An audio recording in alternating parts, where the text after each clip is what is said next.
Olá a todos! Venho compartilhar nesse canal uma pequena experiência que tive no ano de 2001. Bom, irei usar nome fictício, pois ainda moro no mesmo local do ocorrido. Podem me chamar de Suzy. No ano em questão, exatamente no dia 15 de março, um lobisomem apareceu aqui na minha casa. Moro em Limeira, cidade do interior paulista. O bairro em que moro é muito próximo de uma região de chácaras e sítios.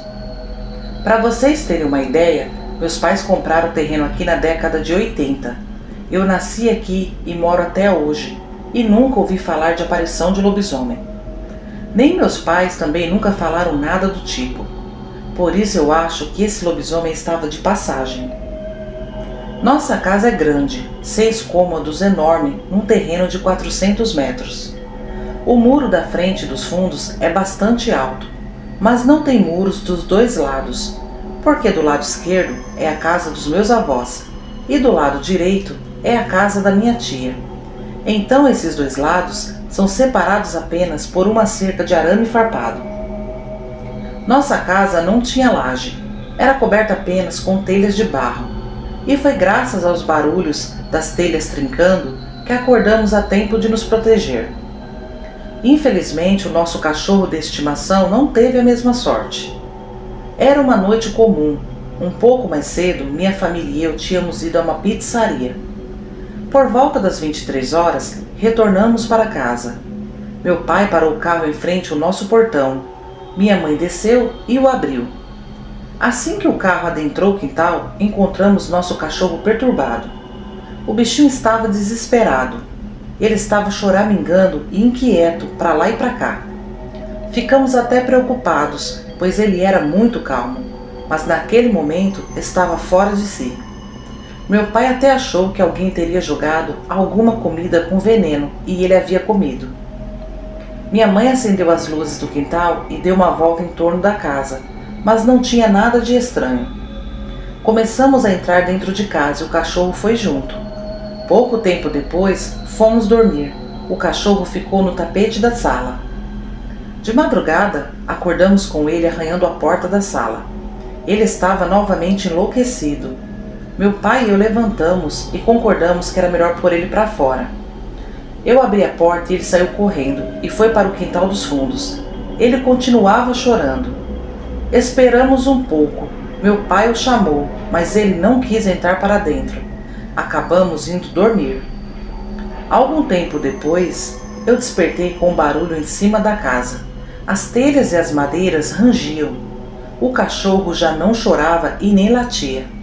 As luzes estavam apagadas. Somente a do corredor dos quartos permanecia acesa. Eu sentei na cama e olhei para cima. Pude ver nitidamente as telhas e as madeiras baixando conforme aquilo ia trocando passos. Aquilo era muito pesado, pois as madeiras eram grossas e mesmo assim quase não estavam suportando o peso. De repente, meus pais e meus irmãos entraram no meu quarto.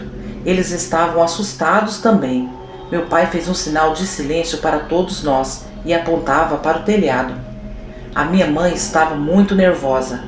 Não sabíamos por quanto tempo as telhas iam suportar aquilo. A qualquer momento, o que estava caminhando lá em cima ia cair dentro de casa. Meu pai, que segurava a chave do carro, cochichou para nós. Vamos sair pela porta da sala. Assim que eu abrir a porta, vocês correm rápido e entrem no carro. Fomos andando lentamente até a sala e ficamos perto da porta. Meu pai olhava para o telhado tentando perceber a localização exata do bicho. Quando aquilo caminhou para os cômodos do fundo, meu pai abriu a porta e saímos correndo.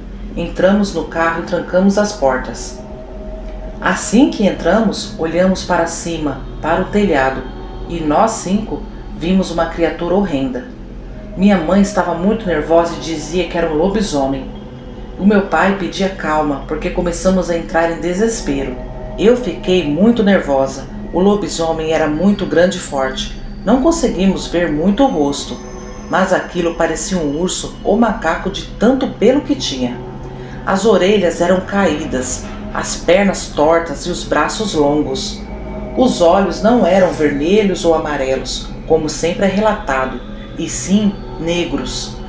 Meu pai pedia para não nos mexer, para não chamar a atenção dele, pois não tinha como sair com o carro, pois o portão estava fechado com cadeado e ninguém ia sair lá fora e se arriscar. O lobisomem ficou um bom tempo caminhando em cima da nossa casa. Não vimos quando ele foi embora. Só saímos do carro quando o sol nasceu, e ainda assim com muito medo. Quando entramos dentro de casa, vimos o risco que corremos. Muitas telhas estavam quebradas ou trincadas. As madeiras estavam rachadas. O lobisomem não caiu lá dentro porque Deus teve misericórdia de nós. Mas infelizmente, nosso cachorro foi vítima daquele maldito. Nos fundos, onde tinha a casinha dele, encontramos uma grande poça de sangue, muitos pelos, mas nem sinal do cachorro. Aquilo levou ele para comer em outro lugar. Meus avós e minha tia, que moravam ao lado, disseram que não ouviram nada, a não ser o cachorro que chorava, mas acharam que era a manha dele para dormir dentro de casa. Ao verem o telhado, ficaram com medo também. Passamos algumas noites dormindo na casa dos meus avós, pois meu pai providenciava uma reforma no telhado, mandou colocar laje. Até hoje eu tenho muito medo de lobisomem e não durmo em casas que não tiver laje. Eu fiquei traumatizada. Não duvidem, lobisomem existe sim. Infelizmente, qualquer um de nós está sujeito a ver um. Muito obrigado.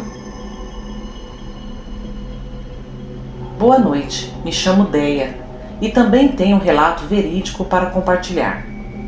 Bom, tudo aconteceu no São Manuel, São Paulo. Eu tinha 11 anos na época. O bairro onde eu morava era super tranquilo, até próximo do centro. Claro, ainda tinha alguns terrenos baldios à venda, mas nada que tornasse aquele bairro propício a uma aparição daquelas. O ano era 1998. Toda tarde eu me juntava a outras crianças da rua e ficávamos até tarde jogando queimada e brincando de esconde-esconde. Nossa rua era meio morta, difícil passar um carro. Os pais já estavam acostumados a nos deixar brincando lá fora. Na época de verão, alguns até ficavam sentados nas calçadas conversando. Mas naquela noite, os pais estavam dentro de casa. Somente nós, as crianças, estávamos na rua. Eu não sei a hora exata que aconteceu, mas já devia passar das 22 horas, pois algumas crianças já tinham ido para suas casas. Só ficou eu, o Marcelo e o Ronaldo. Começamos a bater figurinhas na calçada da minha casa. Em frente à minha casa, tinha uma casa que estava começando a ser construída. O terreno ainda não estava murado. Esse terreno dava acesso direto para a rua de baixo, pois esse bairro é tipo um morro.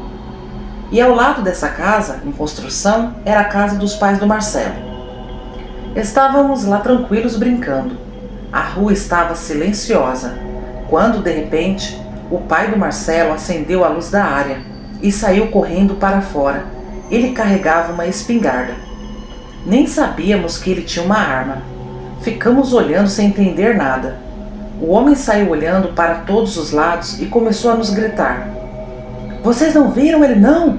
Vem Marcelo, vem para dentro. E vocês vão para casa de vocês. Tem um lobisomem aqui. Nisso levantamos assustados, morrendo de medo. O Marcelo atravessou a rua e foi correndo para casa. O Ronaldo foi logo em seguida.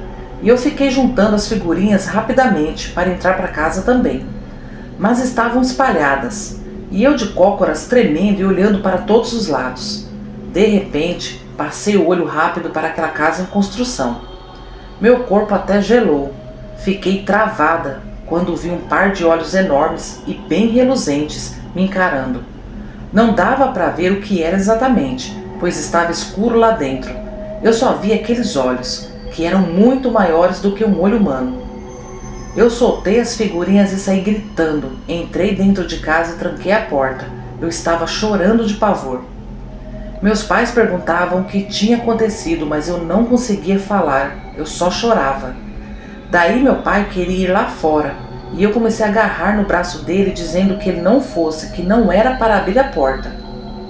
Quando minha mãe conseguiu me acalmar, eu contei o que eu vi. Eles disseram que era um gato, pois no escuro os olhos deles brilham. mas aquilo não era gato, era um lobisomem mesmo. Eu não consegui dormir nadinha aquela noite. Fiz meus pais trancarem bem as portas e janelas, e ao sinal de qualquer barulho lá fora, eu me assustava. No dia seguinte, o pai do Marcelo chamou todos os vizinhos em sua casa. Atrás da casa dele tinha um galinheiro, e as galinhas estavam todas estraçalhadas. A porta do galinheiro tinha sido arrancada com prego e tudo.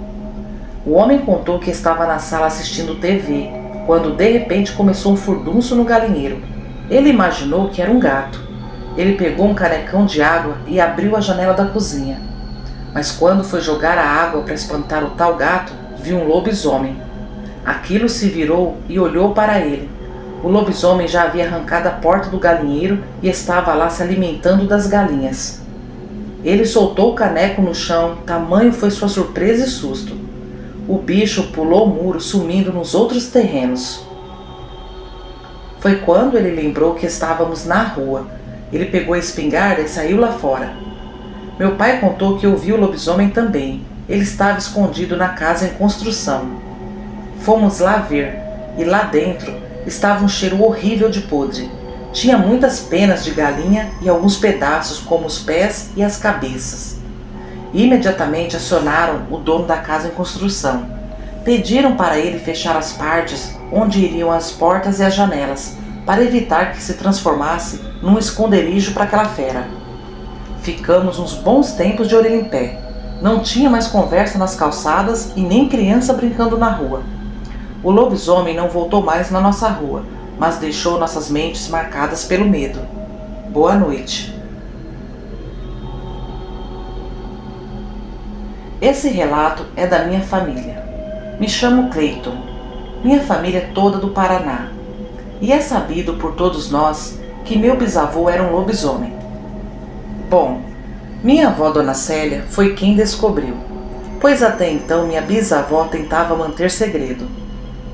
Meus bisavós Henrico e Arlete eram pequenos agricultores no Paraná. Por um bom tempo conseguiram manter a aparência de prosperidade. Quem os via pensava: nossa, que família abençoada e próspera! Tem uma boa fazenda com uma bela casa e 3 filhos saudáveis. Mas ao longo dos anos, meu bisavô estava tendo muito prejuízo. E tudo começou quando alguns japoneses chegaram na região e com seus conhecimentos foram ganhando espaço e logo dominaram a agricultura existente. Minha avó Célia contava que teve um tempo que meu bisavô teve que fazer trocas de mercadoria com outros agricultores e nas bodegas, pois o dinheiro estava ficando escasso. Ele vendeu a caminhonete que tanto amava, se desfez de um bom pedaço de terra, mas a situação só piorava. Em algumas épocas, por dias a fio, o alimento preparado por minha bisavó era sopa de fubá com batatas e algumas hortaliças. Meu bisavô já não sabia mais a quem recorrer para pegar empréstimo. O que restou da fazenda estava hipotecada junto ao banco. A situação estava indo de mal a pior. Ele, que antes era um homem calmo e amoroso com a esposa e filhos, estava perturbado. Não dava atenção para ninguém. Vivia nos nervos. Dormia poucas horas e se alimentava muito mal. Para piorar o que já estava ruim, o filho caçula caiu de cama. O menino de apenas 7 anos contraiu uma doença que até hoje não sabemos qual foi. Meu bisavô gastou as últimas mixarias que restava com médicos. Cada um dizia uma coisa, mas ninguém acreditava na cura. Como diziam antigamente, desenganaram o menino, dando-lhe poucos meses de vida. Nesse momento, meu bisavô perdeu totalmente o restante de sanidade que tinha. O sofrimento tomou conta de todos. Certa vez, ele avisou a família que estava indo para a capital. Disse que ia em outros bancos tentar empréstimo e buscar por outra opinião médica. Ele acreditava que os médicos da capital eram mais capacitados e saberiam lidar com a situação. Ele saiu de casa levando uma pequena mala com 2 trocas de roupa e seus documentos. Vestiu um terno de linho azul e um chapéu caramelo. Minha bisa ficou na fazenda com as crianças durante 10 dias. No retorno de meu bisavô, todos podiam notar a mudança em seu semblante. Ele estava tranquilo, sereno e cheio de novidades. E não só isso, ele voltou dirigindo uma caminhonete muito linda e cara, e dizia que em poucos dias um médico também viria consultar o filho. Trouxe roupas, brinquedos para os filhos, os bancos traseiros da caminhonete também estavam lotados de mantimentos. A euforia foi tanta que minha bisa não questionou nada. Afinal, ele cumpriu o que falou. Ia na capital pegar um empréstimo. Passado alguns dias, parecia que novamente a fartura tinha voltado. Já não faltava mais nada, e o menino já estava consultado e medicado, melhorava cada dia mais. Mas algumas coisas mudaram na rotina da família. Por exemplo, não era todas as noites que meu bisavô dormia em casa. Quando os filhos perguntavam o porquê, era-lhes dito que ele tinha coisas a resolver na cidade. Nessas noites, as crianças eram proibidas de circular na fazenda. Quando ia anoitecendo, a bisa trancava todas as portas e janelas da casa, que, aliás, começaram a ser trancadas com mais trancas e madeiras atravessadas. Nessas noites também, a bisa dizia que todos iam dormir no quarto dela.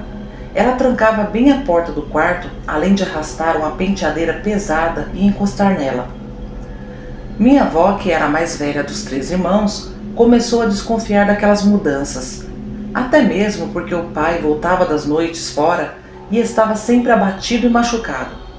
E num dia, ela sem querer ouviu uma conversa dos dois, onde ele dizia para minha bisa: "Eu já não aguento mais, eu não quero mais." E a bisa respondia: "Você escolheu isso, você quis assim, agora terá que aguentar as consequências." Minha avó sempre chorava quando contava essa parte da história, pois ela nem imaginava do que se tratava e como seu pai estava sofrendo. Ela queria ajudar o seu pai, então resolveu descobrir o que estava acontecendo, já que eles não contavam nada.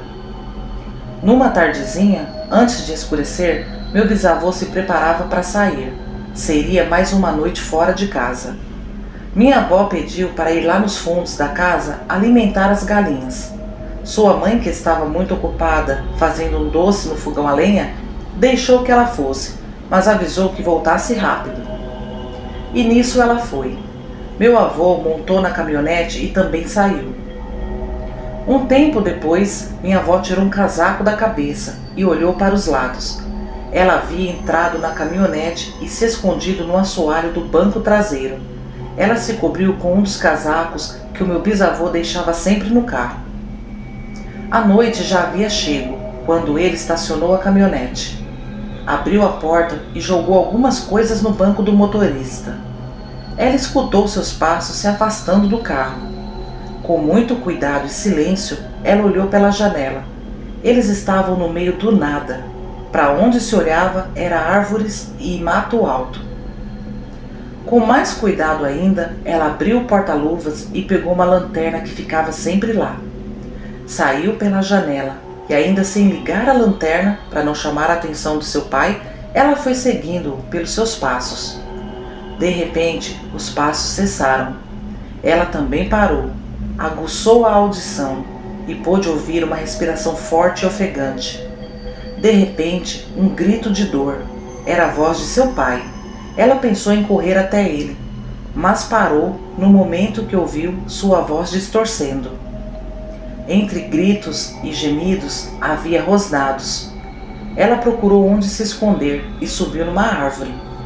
Lá de cima arriscou acender a lanterna e, no movimento rápido, passou a lanterna em sua volta. Ela congelou e paralisou quando viu a poucos metros à frente seu pai tomando a forma de um animal.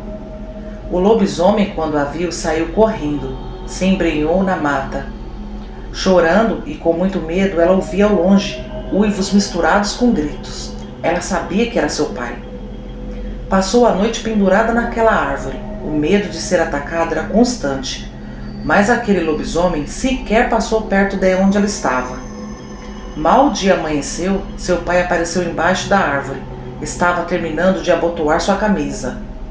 Ele estava muito machucado e abatido, e também muito bravo. "Célia, desça daí!" Ela desceu sem falar nada. Ele a pegou pelo braço e a arrastou para a caminhonete. A volta para casa foi em total silêncio. Ao chegar na fazenda, minha bisa estava chorando desesperada. Quando ambos desceram da caminhonete, sua mãe queria explicações. No que meu bisavô falou: "Conversa com essa menina e fale o que tem que falar." Nisso ele foi para o seu quarto. Depois de receber muita bronca e levar uns tapas, minha bisa contou à minha avó o que estava acontecendo e pediu que ela nunca contasse a ninguém. Segundo minha bisavó contou, o meu bisavô havia ido para a capital atrás de recursos. Depois de bater em muitas portas sem êxito, foi para um bar. Enquanto bebia, conheceu um velho. Os dois começaram a conversar e beber juntos. Em dado momento, meu bisavô desabafou com aquele velhote tudo o que estava passando e que seu desespero maior era ver o filho morrendo em sua frente sem poder fazer nada. O velhote disse que tudo isso poderia mudar, era só ele dizer "aceito". Sem questionar, ele disse "aceito". O velhote gargalhou e o levou para um beco. Naquele lugar escuro, o velhote lhe disse que à meia-noite a vida dele ia mudar, que no dia seguinte ele poderia ir no banco, olhar sua conta bancária, que estaria recheada e que seu filho seria curado. Mas em troca, ele teria que perpetuar a sina dos amaldiçoados. E se um dia ele se arrependesse, morreria. Meu bisavô estava tão aflito que não questionou nada. Aceitou o acordo, mesmo duvidando no momento. Quão grande foi sua surpresa no dia seguinte ao acordar caído em frente à instituição bancária. Ele sentou por alguns minutos tentando lembrar todos os detalhes da noite anterior, mas em sua mente só vinha 3 coisas: conta recheada, cura e sina dos amaldiçoados. Tudo parecia um sonho, mas ele quis se certificar. Entrou no banco e ficou surpreso quando o gerente lhe mostrou o saldo da sua conta. Mas agora ele estava arrependido. O fardo era grande. As coisas horríveis que fazia lhe tiravam o sono. Ele lembrava parcialmente das maldades que fazia. Minha avó, muito triste, se deu conta que não tinha como ajudar o pai. Exatamente 1 ano depois dessa revelação, o meu bisavô tirou a própria vida, numa árvore ali próxima. Minha bisa e minha avó guardaram esse segredo por anos a fio. Minha avó só contou aos próprios irmãos depois que minha bisa também faleceu. De lá para cá, todos os descendentes de Henrico Prestes Gurgel são conhecedores de sua história. Particularmente não julgamos nosso bisavô. Ele teve seus motivos. Bom, eu escolhi esse canal para deixar perpetuada a história da minha família, pois para mim é um canal que trata o assunto com seriedade. Muito obrigado, amiga Ágata, e a todos que acompanharam meu relato. Boa noite a todos. Usarei um nome fictício aqui, pois ainda moro na mesma cidade onde o fato aconteceu. No ano de 1998, fui contratada para trabalhar numa ONG na cidade onde eu moro, no Rio Grande do Sul. Essa ONG não existe mais nos dias de hoje, e vocês entenderão por quê. Essa ONG fazia resgate de animais abandonados. O terreno foi cedido pela prefeitura e o canil construído com a ajuda de empresários e doações dos moradores. Esse terreno era próximo a uma área rural. Na época em que fui contratada, havia 3 funcionários: um veterinário, um auxiliar de veterinária, um ajudante geral diurno, e o turno da noite ficou para mim, assim passando para 4 funcionários. Éramos ajudantes geral porque toda a parte de limpeza e alimentação era nossa responsabilidade. No momento havia poucos animais ali, porque dias antes houve um mutirão de doações, onde muitos animaizinhos encontraram um lar. Trabalhar à noite naquele lugar, praticamente no meio do nada, era muito esquisito. Eu particularmente sentia muito medo. Por diversas vezes, os cachorros iniciavam uma briga voraz entre eles, e eu tinha que sair do salão de limpeza e ir até lá separar a briga. No caso, era preciso ligar a mangueira e jogar água até eles se acalmarem. Mas quando ia ficando bem de madrugada, por volta das 2 horas da manhã, eu me trancava no salão. Meu medo era aparecer algum bandido ou louco, mas eu nem imaginava que em certa madrugada algo muito pior ia aparecer por lá.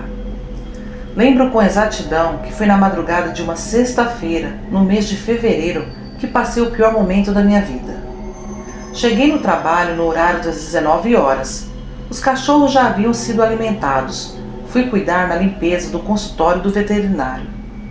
Por volta das 21 horas, fui até os cachorros. Olhei um por um e seus alojamentos. Todos tinham água, alguns já até dormiam.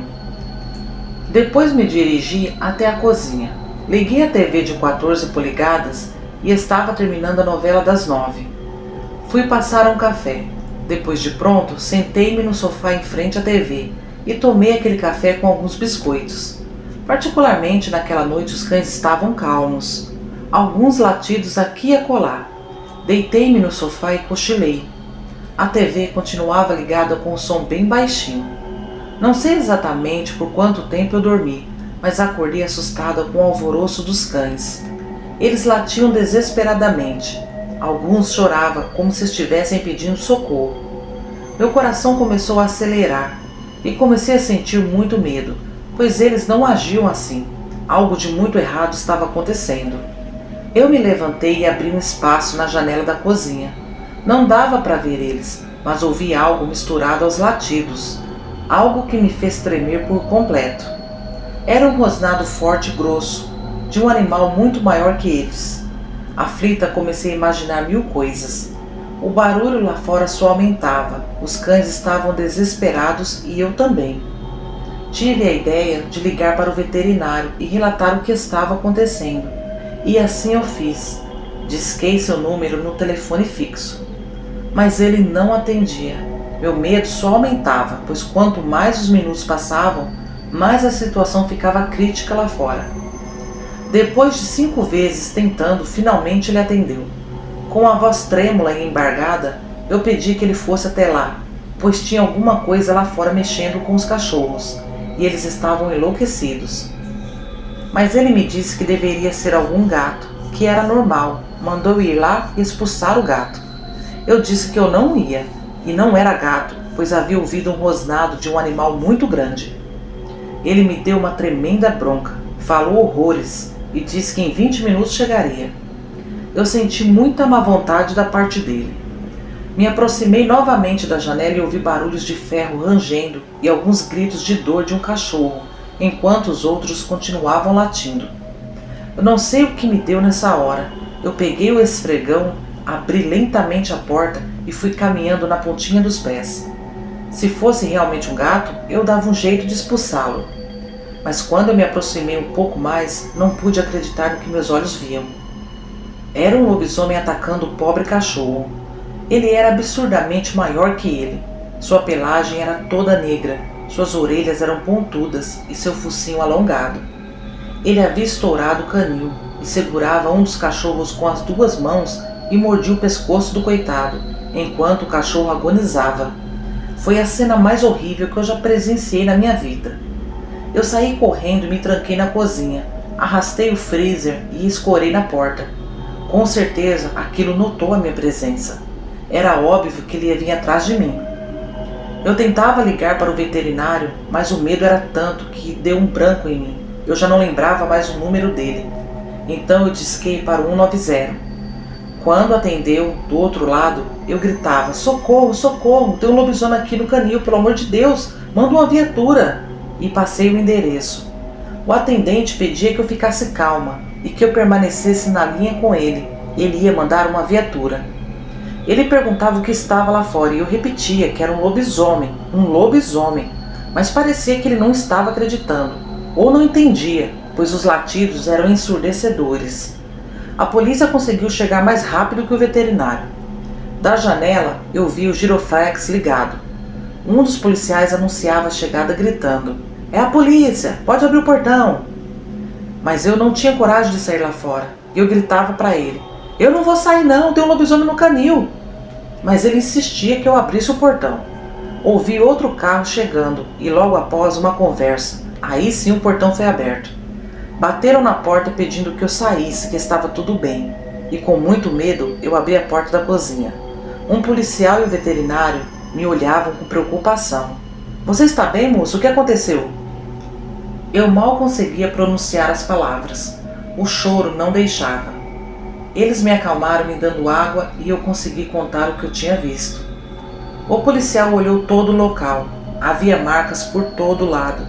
Um cachorro estava morto, dilacerado. As marcas iam até o muro dos fundos, indicando por onde o lobisomem havia saído. Guardo até hoje na memória os olhares de descrença de ambos. Mesmo com todas aquelas evidências, eles diziam que foi algum animal e que lobisomem não existia. Nunca mais voltei àquele lugar. Mesmo morando até hoje na mesma cidade, eu não vou para aquelas bandas.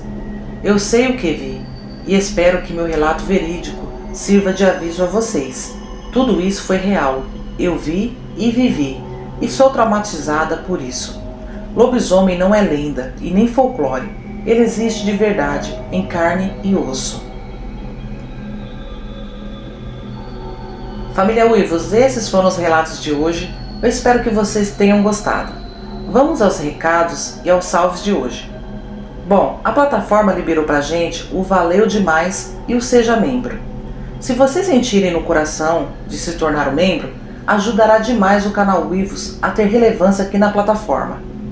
Lembrando que aqui será diferente dos demais canais. Eu continuarei liberando o acesso aos vídeos para todos. Aos que se tornarem membros, terão os benefícios que a própria plataforma libera, que são o superchat, comentários em destaque, figurinhas e etc. E mais, diferente também dos demais, eu continuarei mandando os salves, independente se você é membro ou não. Aqui somos uma família, ok? E gostaria de apresentar a vocês um novo canal de um amigo que está começando agora, @fabuloso e mais histórias.